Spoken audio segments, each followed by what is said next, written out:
ABP અસ્મિતાની વિશેષ રજૂઆત નેતાજીના મૂળ કાર્યક્રમમાં આપનું સ્વાગત છે. નેતાજીના મૂળ કાર્યક્રમમાં આજે આપણી સાથે છે આણંદ લોકસભા બેઠકના સાંસદ દિલીપભાઈ પટેલ. દિલીપભાઈ પટેલને પોતે કેટલી આશા અપેક્ષાઓ છે ફરી વખત સાંસદ બનવાની?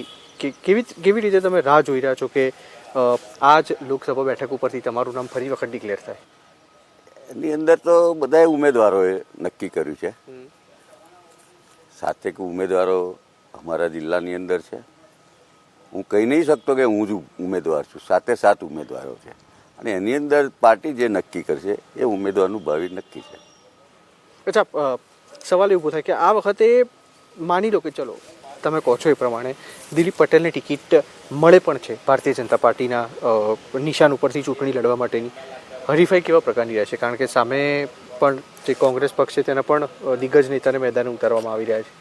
હા, 2014ની અંદર કોંગ્રેસના 2 ટર્મથી સંસદ મંત્રી રહી ચૂકેલા ભરતભાઈ સોલંકી છે, ભરતસિંહ, અને એની સામે આ વખત 2019ની અંદર પાર્ટી જે નક્કી કરે હું આવીશ તો હું પણ ટક્કર આપવાનો છું અને સાથે સાથે હું જીતીને બહાર આવવાનો છું. દિલીપભાઈ, એવું કેમ સમયાંતરે એવી એક વાત બહાર આવતી હોય છે કે ભારતીય જનતા પાર્ટીમાં કાર્યકરો નારાજ છે કારણ કે જે તાજેતરમાં જે કોંગ્રેસના ધારાસભ્યોને જે ભાજપમાં તેઓ જોડાઈ ગયા, આવતાની સાથે મંત્રી પદ આપી દેવામાં આવ્યું. ભારતીય જનતા પાર્ટીના કાર્યકરો ચોક્કસથી એમાં નિરાશ જોવા મળી રહ્યા છે. આવી સમયાંતરે કેમ વાત? ના, એવું છે જ નહીં. જ્યારે ભારતીય જનતા પાર્ટી એક પાર્ટી એવી છે કે એના કાર્યકર્તા કદી નારાજ હોતા નથી અને કોઈ કોંગ્રેસમાંથી ભાજપમાં આવતા હોય છે એને સરસ રીતે સ્વીકારી લઈ અને એને ભારતીય જનતા પાર્ટીના પરિવાર તરીકે એને માને છે. આણંદ પણ છે એમ તો માનવામાં આવે છે કે મોટી સંખ્યામાં અહીંયા પાટીદારો પણ વસતા હોય છે.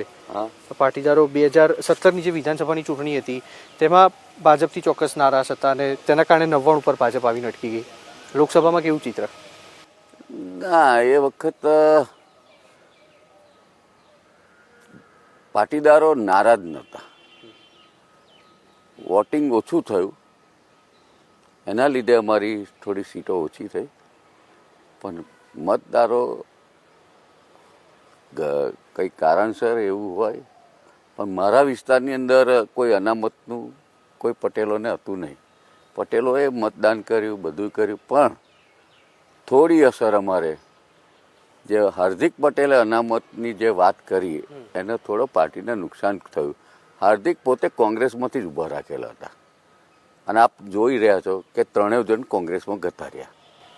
એ તો એવું કહે છે કે અમે ભારતીય જનતા પાર્ટી અમારી કોઈ માંગ ન સ્વીકારી એટલે અમે કોંગ્રેસમાં ગયા. ના, એને કોઈ ના, જ્યારથી આ 3 જણ છે એને ભારતીય જનતા પાર્ટીના અમારા વડાપ્રધાન હોય, અમારા મુખ્યમંત્રી આટલો વિકાસ કરતા વિજયભાઈ રૂપાણી હોય, ખૂબ કામ કર્યું, મંત્રીમંડળે કામ કર્યું, પણ એમને એક જ હતું કે ભારતીય જનતા પાર્ટી કોંગ્રેસના નેતા ઉપરના એ લોકોએ ટાર્ગેટ બનાવ્યું હતું કે ગુજરાતની અંદર 22 વર્ષથી ભાજપ ચાલતી હોય છે એને કેમની તોડી નાખવી. એ માટે આ એક આંદોલન અનામતનું કર્યું હતું. એનો થોડો એ થયો, પણ આજે ઇલેક્શન આવે તો ફરતી 150ની અંદર ભારતીય જનતા પાર્ટી ગુજરાતમાં વિધાનસભામાં બેસશે. તો ભાજપની એવી સ્ટ્રેટેજી ખરી કે કોંગ્રેસના ધારાસભ્યો છે તેને પોતાની પાર્ટીમાં જોડીને કોંગ્રેસને માનસિક રીતે મનોબળ તોડી નાખવું? કારણ કે 6 જેટલા નેતાઓ લેવામાં આવ્યા, તેમાંથી 3ને તો એકને કેબિનેટ મંત્રી બનાવી દીધા, 2ને સીધા રાજ્ય કક્ષાના મંત્રી બનાવી દીધા. એવું નથી. એ લોકો કેમ અહીં અમારી સાથે આયા એમને જોયું કે ભારતીય જનતા પાર્ટી ગુજરાતની અંદર વિકાસની સાથે ચાલે છે અને કોંગ્રેસને એમને એ લોકોને કોઈ અંદરો અંદર મનદુખ થયું છે અને નક્કી કર્યું છે કે આના કરતાં ભારતીય જનતા પાર્ટીમાં જતું રહેવું. સત્તા માટે આવ્યા છે એ નથી, એમને વિકાસ કરતી પાર્ટી જોઈ એટલે ભારતીય જનતા પાર્ટીમાં આવ્યા. 2014ની વાત કરી. 2014માં ભારતીય જનતા પાર્ટીનો સ્પષ્ટ એક મુદ્દો હતો કે ભ્રષ્ટાચાર વિરોધી સરકાર, એટલે કે ભ્રષ્ટાચારની સામે લડત આપશે.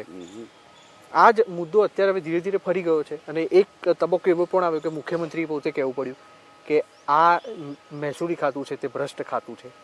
તો જે મુદ્દા પર તમે લોકોની વચ્ચે ગયા હતા ત્યાં આગળથી તમે ઉતરી ગયા એવું નથી લાગતું? ના, એ તમારી વાતને એટલા માટે મુખ્યમંત્રી બોલ્યા કે સરકાર તો ભ્રષ્ટાચારની વિરુદ્ધ જ છે, કોઈ પણ ભ્રષ્ટાચાર કરે એ ચલાવવા તૈયાર નહીં. અને અમારા મુખ્યમંત્રી સાચું કહ્યું છે કે એમને કંઈક ફરિયાદો આવી મહેસૂલની અધિકારીઓ, કોઈ બધા અધિકારીઓ ભ્રષ્ટાચાર નહીં કરે, કોઈની થઈ હોય ને કોઈ કમ્પ્લેન કરી હોય. એટલે અમારા મુખ્યમંત્રી સાચું કહે છે કે અંદર કઈક જગ્યાએ ભ્રષ્ટાચાર થાય છે તો એની સાચું છે એ સાચું કહ્યું છે અને એનો નિકાલ કરે છે. વિકાસ કરતી ભ્રષ્ટાચાર નહીં ચલાવે એ આખા ગુજરાતની અંદર ભારતીય જનતા પાર્ટી તમે જોઈ રહ્યા હશો કે જ્યારથી ગુજરાતની અંદર 1995થી ભારતીય જનતા પાર્ટી આવી છે, એક કે એક ગામડાની અંદર રોડ, પાણી, લાઇટ એ આ સરકારે આપી છે. એ ભ્રષ્ટાચાર બંધ થયો ને એટલે જ આ વિકાસ થયો. તો ગુજરાતમાં 26માંથી કેટલી બેઠકો આવશે આ વખતે ભારતીય જનતા પાર્ટી? રિયલમાં હું તમને કહું છું કે ગુજરાતમાં 26 સીટો આ વખત તમને હું ગેરંટી આપું છું કે દિલ્હી પકશે. 26માંથી 26 એક ઓછી નહીં થાય. તો રાહુલ ગાંધી, પ્રિયંકા ગાંધી આવ્યા હતા એ વખતે તો ભીડ પણ એટલી હતી. એ તો બધા તમે જાણો છો કે મારા વિસ્તારની અંદરથી પૈસા આપીને લઈ ગયા હતા. ભીડ છે પૈસા આપીને. હા. સૌરાષ્ટ્ર અને મહેસાણાની વાત કરીએ તો જ્યાં મુખ્ય પાટીદાર હબ માનવામાં આવે છે તે હજી પણ નારાજ હોય સામે આવ્યું? ના, હવે કોઈ નારાજ નથી. હવે તો કોઈ જ નારાજ નથી. હું તો ફરું છું, મારા પણ તો મિત્ર છે, પટેલ સમાજ છે અમારો, તોય પણ અમારો પટેલ સમાજ જ છે.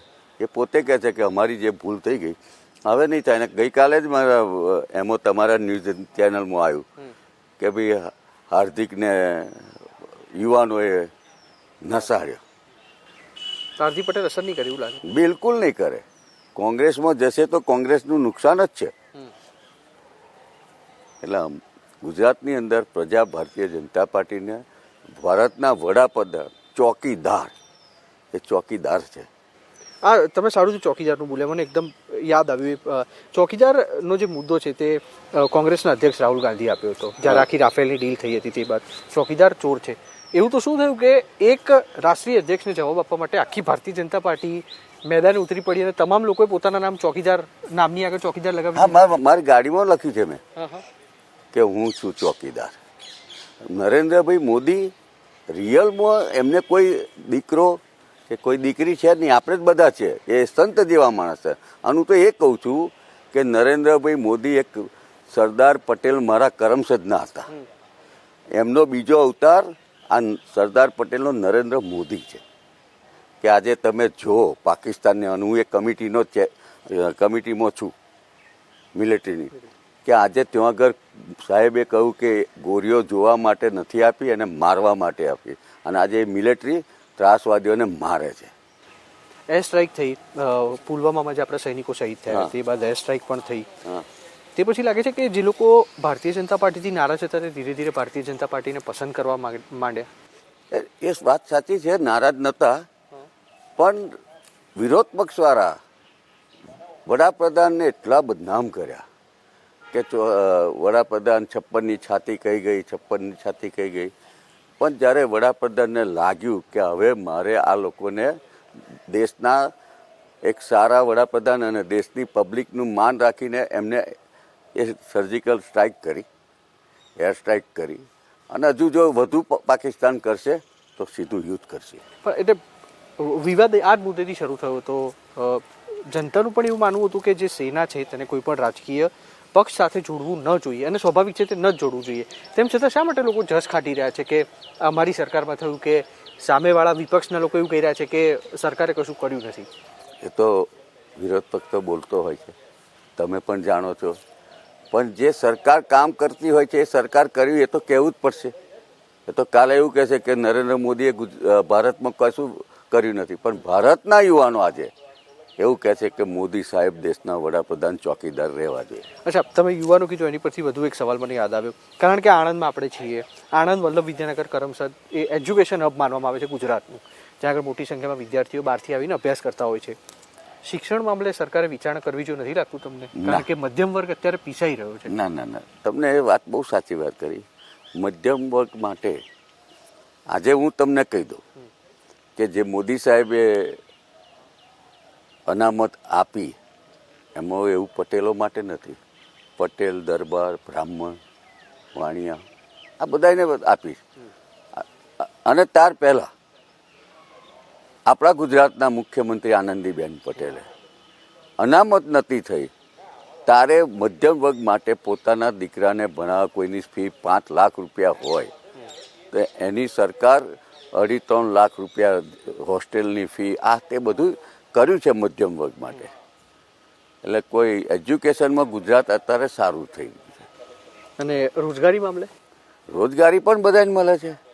એ તો વિરોધ પક્ષવાળા કહે છે કે નહીં મળતી. કોઈ જ્યારે જો રોજગારી ના મળતી હોત ને તો આખા દેશના યુવાનો માનનીય વડાપ્રધાન નરેન્દ્ર મોદીને બેસવાય ના દીધા હોત. બિલકુલ. એક અંતિમ સવાલ પૂછી લઉં, કારણ કે સમયનો પણ અભાવ છે. તમે જેમ કીધું ગુજરાતમાં 26માંથી 26 બેઠકો આવશે અને કોંગ્રેસનું એવું કહે છે કે ગુજરાતમાં આ વખતે 12થી 15 સીટો કોંગ્રેસ લઈ જાય. આમાં પરિસ્થિતિમાં તફાવત કેટલો અને ખરેખર સીટો કેટલી આવશે? હું ભાજપનો છું, ભારતીય જનતા પાર્ટીનો આણંદનો સંસદ છું. એટલે મારી પાર્ટી માટેનું નથી બોલતો કે મારી પાર્ટીની આટલી સીટ. પ્રજાના જે વિચાર છે કે ભારતીય જનતા પાર્ટીના વડાપ્રધાન નરેન્દ્ર મોદી રહેવા જોઈએ. અને ભણેલો વર્ગ તો છે જ, પણ જે લોકોએ આજે મોદી સાહેબને વડાપ્રધાન બન્યા પછી જે વિકાસ કર્યો છે ને એ લોકો બોલે છે.